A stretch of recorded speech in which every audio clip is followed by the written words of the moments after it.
মহাভারত।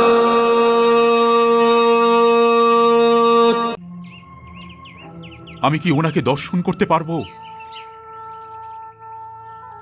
আমাকে আমার সাথে পরিচয় করান বাসুদেব, আমার সাথে পরিচয় করান। হে দানবীর, হে মহারথী,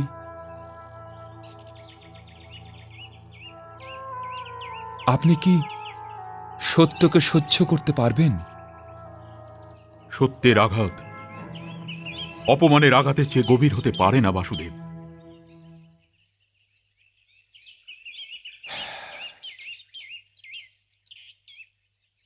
আপনার মাতা, আপনি ছাড়া আরো 5 মহারথীদের মাতা, আর ওই 5 জন মহারথী এমন যোদ্ধা যারা আজ পর্যন্ত পরাজয়ের কোনো স্বাদ পাননি। 5 মহারথী? 5? আপনি তো ওই পাণ্ডবদের কথা তো বলছেন না? ওনাদের ছাড়া এমন আর কোন 5 যোদ্ধা আছেন কর্ণ, যারা পরাজয়ের স্বাদ কখনো ভোগ করেননি? হ্যাঁ কুন্তিপুত্র, হ্যাঁ, আমি পাণ্ডবদেরই কথা বলছিলাম। আমার পিসি কুন্তি আপনার মাতা, আর আপনি পাণ্ডবদের জ্যেষ্ঠ ভ্রাতা।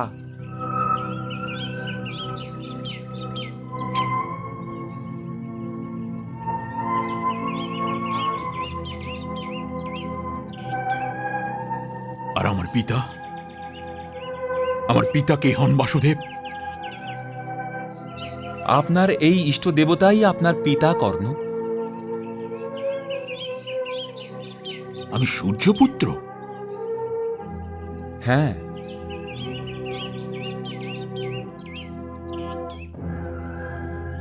আমার দুর্ভাগ্যের সীমানাকে আপনি কি মাপতে পারবেন বাসুদেব?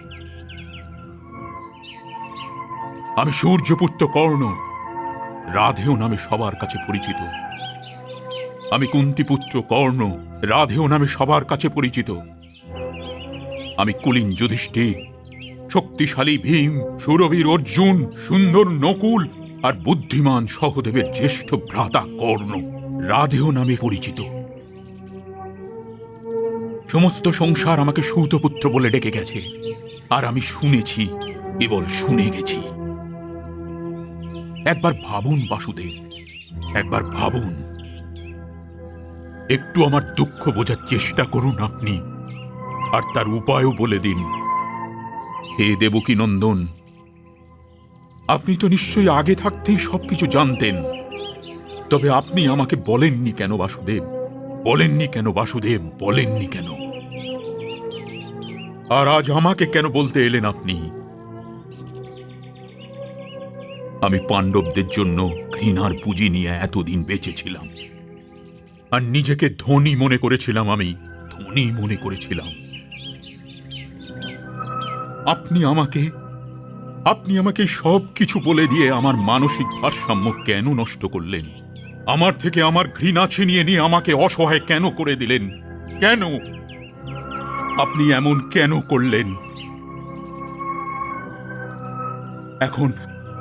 এখন আমি আমার বাণের লক্ষ্য অর্জুনের দিকে কিভাবে স্থির করব? হে মধুসূদন, আপনি তো আমাকে যুদ্ধ আরম্ভ হবার আগেই হারিয়ে দিলেন। আপনি এমন কেন করলেন মধুসূদন? কেন করলেন? হে আমার প্রিয় ভ্রাতা,